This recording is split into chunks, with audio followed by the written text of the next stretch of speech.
ஸ்தோத்திரம். இந்த ஆன்லைன் மூலமாய் பார்க்கிற எருசலே ஜெப சபையாருக்கும் அநேக தேவ பிள்ளைகளுக்கும் இதை காண்கிற ஒவ்வொரு குடும்பத்துக்கும் இயேசு கிறிஸ்துவின் அன்பான நாமத்தில் என்னுடைய வாழ்த்துதலையும் என்னுடைய ஸ்தோத்திரத்தை உங்களுக்கு தெரிவிக்கிறேன். கர்த்தர் உங்களை ஆசீர்வதிப்பாராக.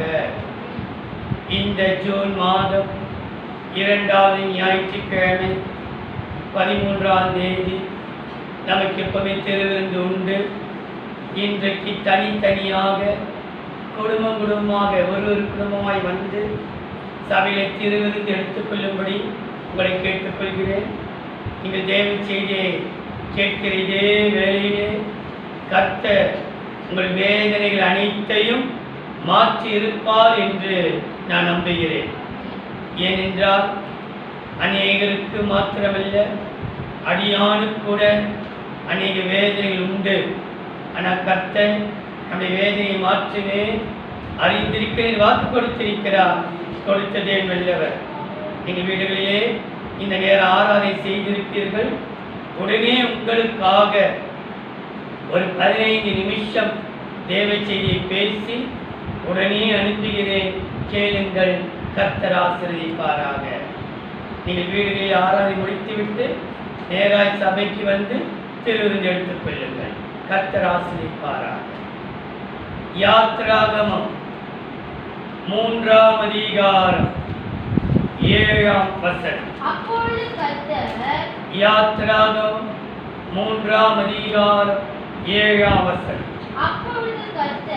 அப்பொழுது கர்த்தர் எகிப்தில் இருக்கிற என் ஜனத்தின் உபத்திரவத்தை நான் பார்க்கவே பார்த்து ஆலோட்டி நிமித்தம் அவர்கள் இடுகிற கூக்குரலை கேட்டேன். அவர்கள் படுகிற வேதனைகளையும் அறிந்திருக்கிறேன். கவனியுங்கள், இதே வசனத்திலே எத்தனையோ சந்தர்ப்பத்தில் தேவ செய்தியை பேசியிருக்கிறேன். நீங்கள் கேட்டிருக்கிறீர்கள். பார்க்கவே பார்த்து கூக்குரலை கேட்டு என் ஜனத்தின் அவருடைய ஆலோட்டி நிமித்தம் எத்தனையோ சந்தர்ப்பத்தில் வேதத்தை வாசித்திருக்கிறேன்.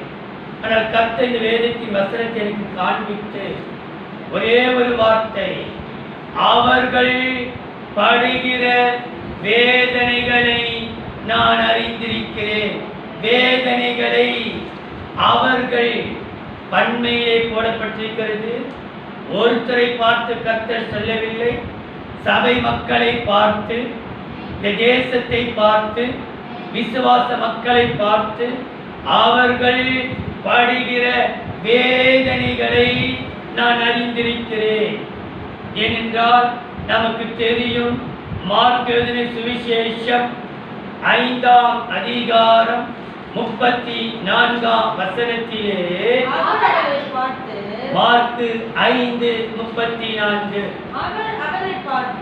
அவர் இயேசு அவளை ஒரு பொருத்தியை பார்த்து மகளே ரட்சித்தது, உன் வேதனை நீங்கி, வேதனைகள் அல்ல வேதனை, ஒரே ஒரு வேதனை அவளுக்கு இருந்தது. ஒருத்தியை பார்த்து, ஸ்திரீயே உன் வேதனை நீங்கி சுகமாயிரு. ஆனால் யாத்ரா 3:7 வாசித்தோ, அவர்கள் படுகிற வேதனைகள், பல வேதனைகளை அறிந்திருக்கிறேன். இன்றைக்கு இந்த வேதனைகள் என்று சொல்லும் பொழுது, இன்னைக்கு காலையிலே பாடல் பாடுகிற வேளையிலே கூட ரத்தமே ரத்தமே ரத்தத்திலே மகா வேதனை என்று வந்தது, மனவேதனை என்று பாடல் வந்தது. இந்த தேவ செய்திக்கு ஆதாரமாக மகா வேதனை, மனவேதனை என்று சொல்லப்பட்டிருக்கிறது. ஆகையினாலே இன்றைக்கு இந்த வேதனைகளை அறிந்திருக்கிறேன். எப்படிப்பட்ட வேதனைகளை அறிந்த கர்த்தர் அவர்களுக்கு செய்த நன்மைகளை ஒரு 5 முதலாவதாக ஆதியாகமம் 35ஆம் அதிகாரம் 16, 17. பின்பு ஆதியாகமம் 35ஆம் அதிகாரம் 16, 17. பின்பு பெத்தேலை விட்டு பிரயாணம் புறப்பட்டார்கள். எப்ராத்தாவுக்கு வர இன்னும் கொஞ்ச தூரமாய் இருக்கும் பொழுது ராகேல் பிள்ளை பெற்றார். பிரசவத்தில் அவளுக்கு கடும் வேதனை. என்ன வேதனை? கடும் வேதனை. வேதனை சொல்லவில்லை, கடும் வேதனை உண்டாயிற்று. பிரசவிக்கும் பொழுது அவளுக்கு கடும் வேதனையாய் இருக்கையில் மறுத்து வச்சு பார்த்து பயப்படாதே, இந்த முறையும் புத்திரனை பெறுவாய் என்றார். பிள்ளை பெறுகிற வேளையிலே கடும் வேதனை. ஒரு சமயம் ராகேலை போல இன்றைக்கு நாம் பிள்ளை பெறுகிற நேரம் அல்ல, பிள்ளைகளை பெற்றிருக்கிறோம். ஆனா அந்த பிள்ளைகளினாலே கடும் வேதனை நீங்கள் அனுபவிக்கிறீர்கள். நீ பெற்றெடுத்த பிள்ளைகள் நிமித்தமாக, நீ வளர்த்த பிள்ளைகள் நிமித்தமாக, உன் பிள்ளைகளினாலே நீ கடும் வேதனைக்குள்ளாக்கப்பட்டிருக்கிறாய். ஆண்டவரே, என் வேதனை பார்க்கவில்லையா? மகளே, நீ கேட்டுக்கொள்கிற சகோதரியே, சகோதரனே, படிக்கிறவன் பிள்ளைகளுக்காக, காலேஜுக்கு போகிற பிள்ளைகளுக்காக, வேலைக்கு செய்கிற பிள்ளைகளுக்காக நீ படுகிற கடும் வேதனைகளை கர்த்தர் அறிந்திருக்கிறார். நீ குமுறிக் கொண்டிருக்கிறாய். உன் குமுறலை யாருமே பார்க்கவில்லை, ஆனால் கர்த்தர் அறிந்திருக்கிறார். அவர்கள் படுகிற வேதனைகளை நான் அறிந்திருக்கிறேன். எவர்கள்? பிள்ளையை பெறுகிறவர்கள், பிள்ளையை பெற்றவர்கள். வேதம் சொல்கிறது, கடும் வேதனையை கர்த்தர் மாற்றப்படுகிறார். ஏனென்றால் அங்க சொல்லப்பட்டிருக்கிறது, எப்ராத்தாவுக்கு வர இன்னும் கொஞ்சம். எப்ராத்தா என்றால் அன்னைக்கு போவாசை படி சொல்ல, நீ எப்ராத்தாவிலே புகழ் பெற்று விளங்குவாயாக. எப்ராத்தாவிலே யூதருடைய இயேசுவினுடைய பிறப்பை நாம் பார்க்கிறோம். ஆனால் தேவ பிள்ளையே, உனக்கு இப்படிப்பட்ட சூழ்நிலை கடும் வேதனை உண்டாயிருக்கிறது. உன் பிள்ளைகளினாலே இந்த கடும் வேதனை கர்த்தர் எப்படி மாற்றுகிறார் பாருங்கள். நாகும் 2ஆம் அதிகாரம் 10ஆம் வசனம் 16ஆம் வசனம். நாகும் 2ஆம் அதிகாரம் 10 12. அவள் எவ்வளவு கடுவேதனைப்பட்டாலே அவள் வெறுமையும் வெளியும் பாழுமாவார். மனம் கரைந்து போகிறது. முழங்கால்கள் கடும் வேதனையினாலே முழங்கால் தள்ளாடுகிறது. எல்லா இடுப்புகளிலும் என்ன உண்டா? கடும் வேதனை, மிகுந்த வேதனை. எல்லாருக்கும் மிகுந்த வேதனை உண்டாயிற்று.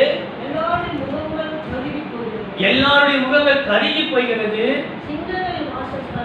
சிங்கங்களின் வாசஸ்தலம் எங்கே? எங்கே?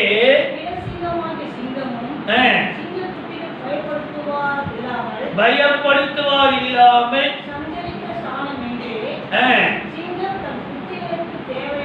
தேவையானதை பீறி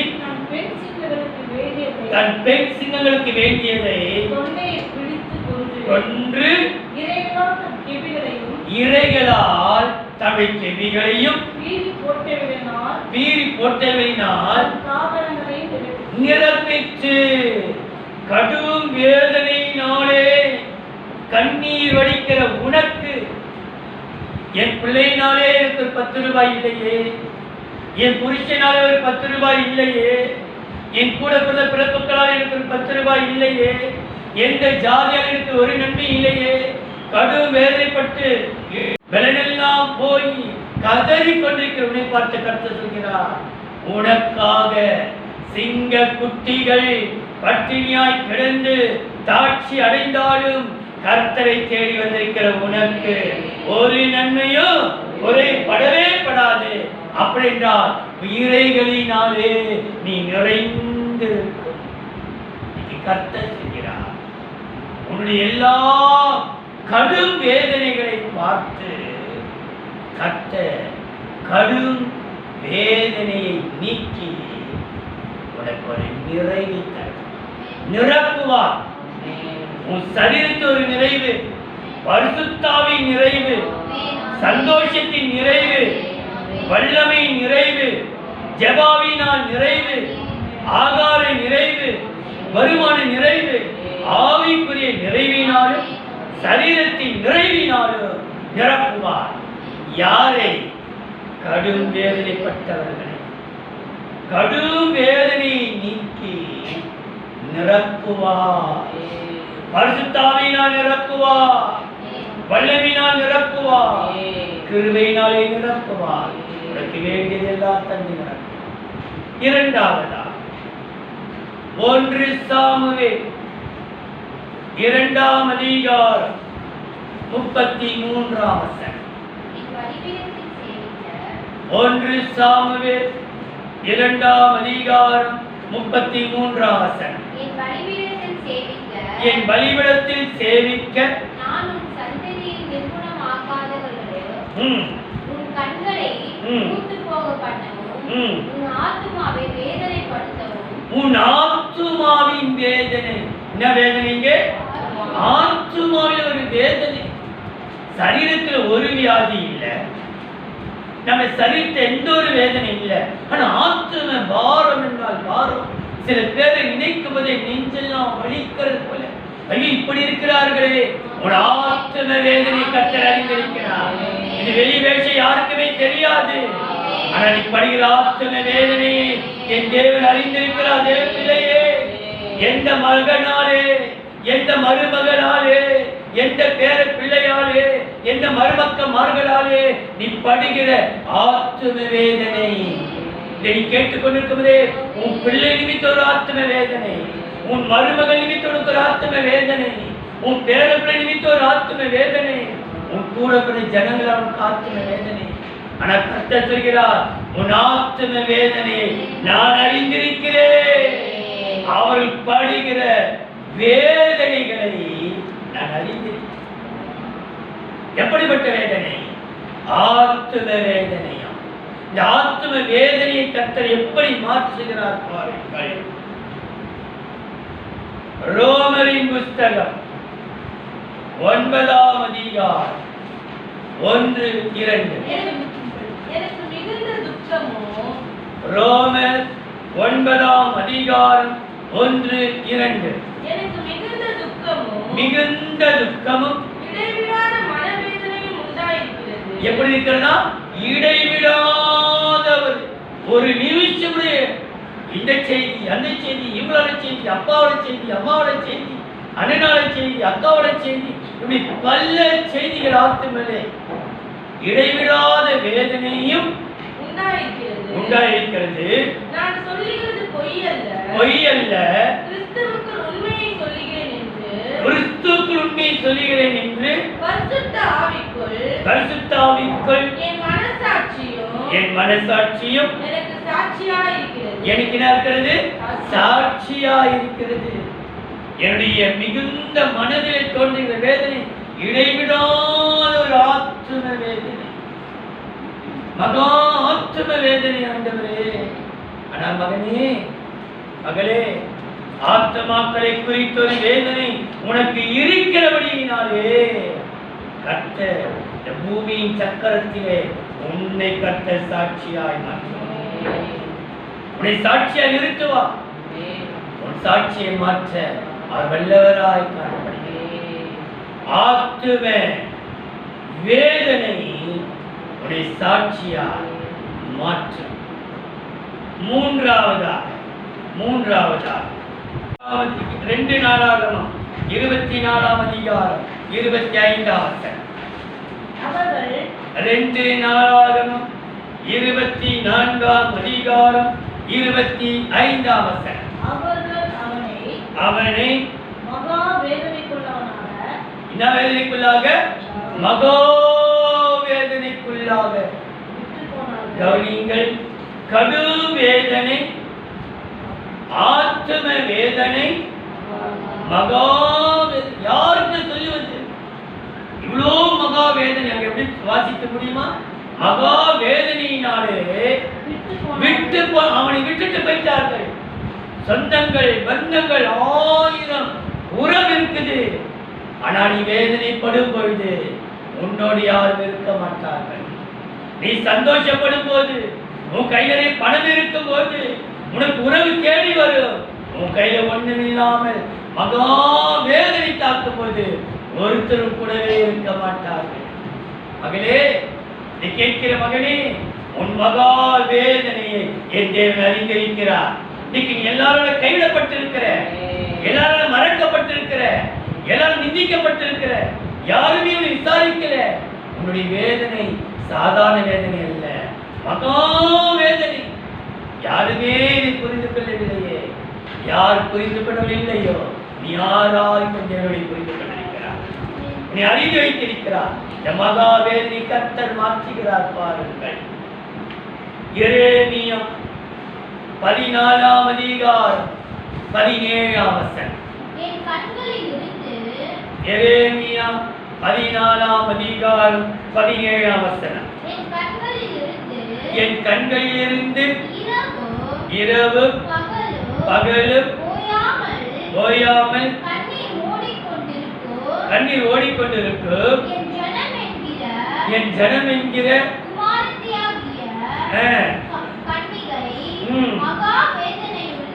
மகா கவனிங்கள், மகா வேதனையுள்ள அடியினாலும் காயத்தினாலும் சேதப்பட்டிருக்கிறார். என் குமாரத்தி, என் குமாரன் மகா வேதனையினாலே சேதப்பட்டிருக்கிறார்கள். ஆனால் நானோ அவர்களுக்கு ஒரு சேதமில்லாமல் காப்பேன். மகா வேதனையை மாற்றி உன்னை சேதமில்லாமல் காப்பான். யாரே?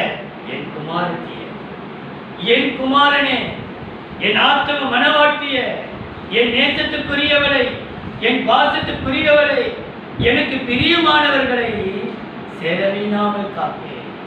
மகா வேதனையினால் என் குமாரத்தி சேதப்பட்டிருக்கிறார்.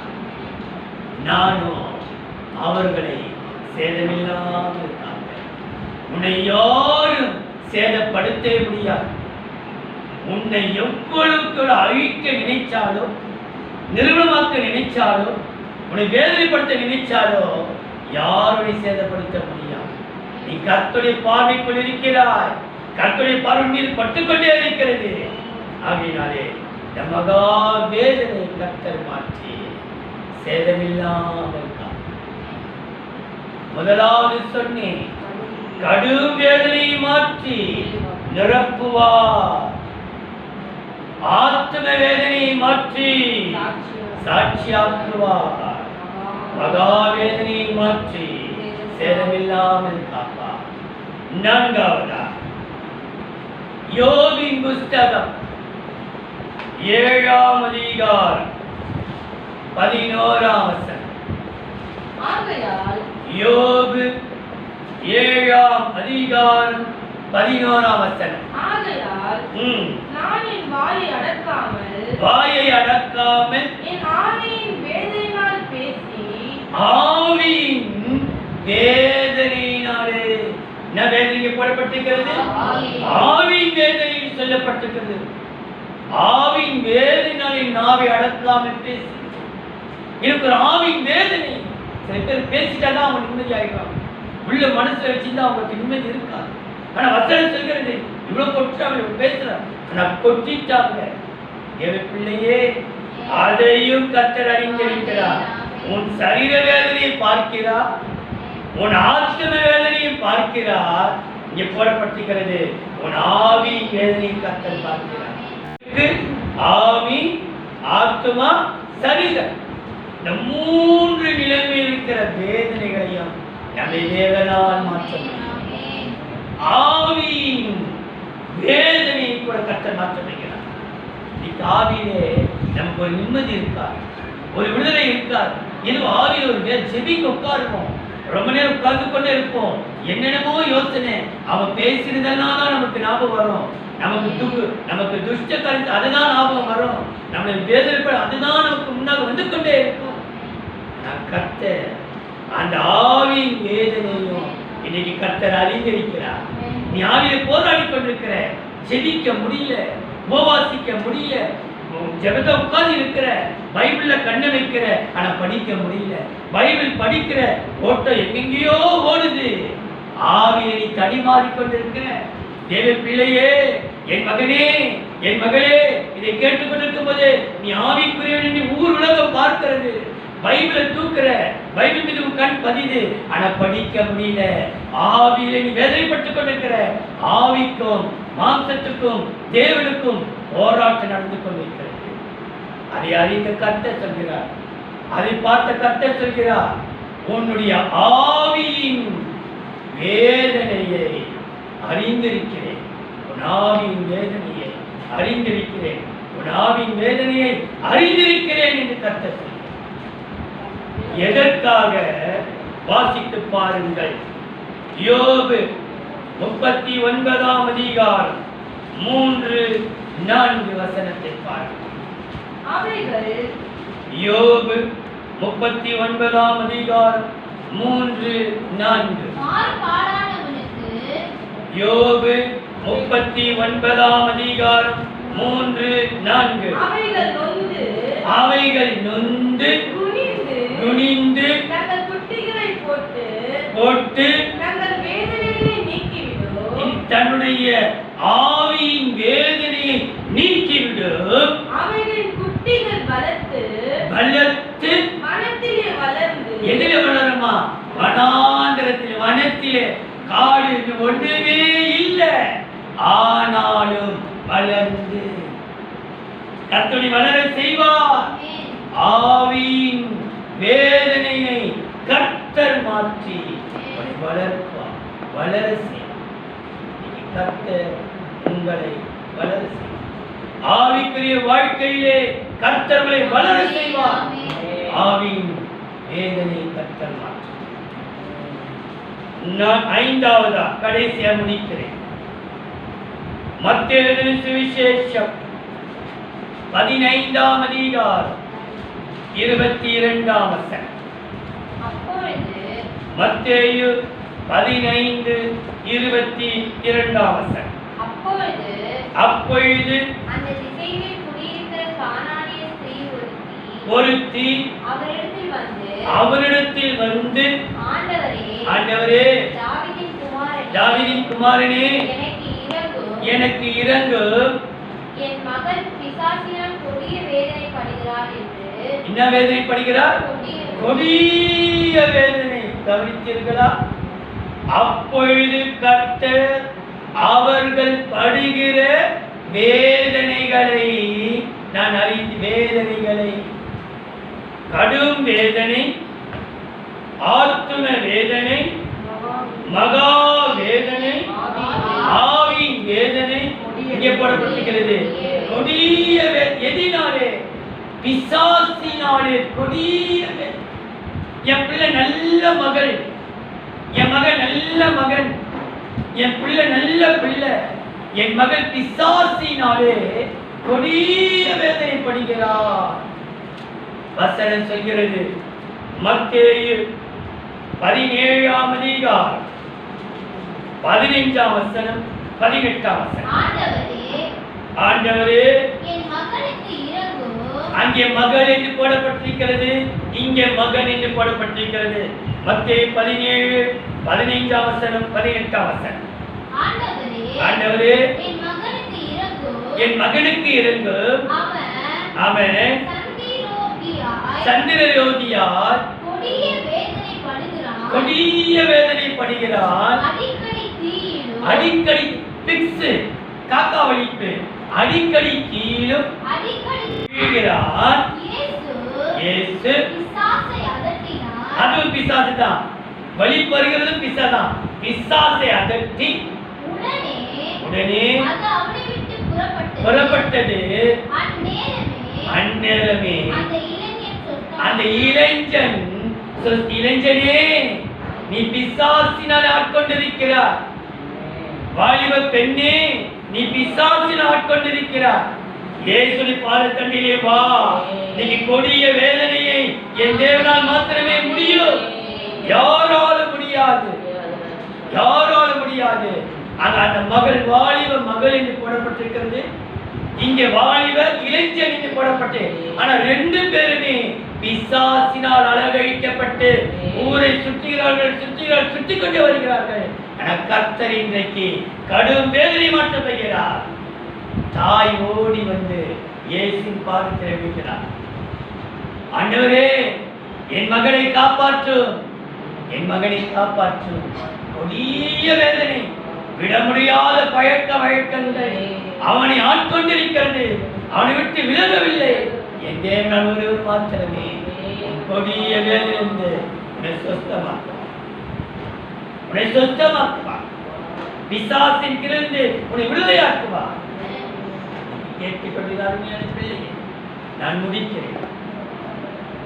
கர்த்தர் அவர்கள் படுகிற வேதனைகளை அறிந்திருக்கிறார். கடும் வேதனை நம்மை நிரப்பும். ஆத்ம வேதனை சாட்சியாய் மாற்றும். மகா வேதனை சேதமில்லாமல் காக்கும். ஆவின் வேதனை வளர்க்கும். கொடிய வேதனை சொஸ்தமா, எல்லாவற்றிலிருந்தும் சொஸ்தமா. நான் பார்க்கிற பிள்ளைகளுக்காக, பிறநாள் பிள்ளைகளுக்காக ஜெபித்து நான் முடிக்கிறேன்.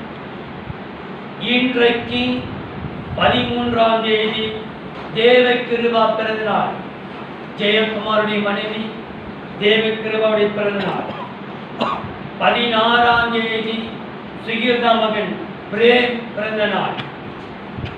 19ஆம் தேதி நான்சி சுவாதி அகல்யா அவருடைய மகள் நான்சி சுவாதி உமாவதியுடைய மகள் பிறந்த நாள். 20ஆம் தேதி சங்கீதாவுடைய பிறந்தநாள். சங்கீதா நம்முடைய உமாவுடைய மகள் சங்கீதாவுடைய பிறந்தநாள். இந்த பிறந்தநாள் பிள்ளைகளுக்காக, திருமண தம்பதிகளுக்காக, ஆன்லைன் பிள்ளைகளுக்காக, திருவிருந்து எடுக்கிற பிள்ளைகளுக்காக, வீடுகளில் ஆராதனை செய்கிற பிள்ளைகளுக்காக நான் ஜெபிக்கிறேன். அன்பின் தெய்வமே, மனன்றியோடு மை சோத்தரிக்கிறோம். பிதா, குமாரன், பரிசுத்தாவின் நாமத்திலே ஆன்லைன் மூலமாய் பார்க்கிற ஒவ்வொரு பிள்ளைகளின் மீதும் கர்த்தருடைய அதிசயமான இறங்கட்டும். பார்த்து கொண்டிருக்கிற வேளையிலே இந்த செய்தி கேட்கும் போதே அவருடைய மனவேதனை மாறட்டும், மனவியாகுலம் மாறட்டும், கடுவேதனை மாறட்டும், கொடூர வேதனை நீக்கட்டும், ஆவின் வேதனை மாறட்டும். கர்த்தா வேதனைகளை கர்த்தர் மாற்றி நீ சொன்னீரே, உன் வேதனை நீக்கி சமாதானத்தளிப்போ சுகமாயிரு. கல்வி கேட்கிற அனைவருக்குள்ளே ஒரு சமாதானத்தை தந்து, சுகத்தை தந்து, பலத்தை தந்து, தைரியத்தை தந்து ஆசீர்வதிப்பீராக. நாமத்தை மேம்படுத்திக் கொள்வீராக. இயேசுவின் நாமத்தில் பிதாவே. ஆமென். எல்லாரும்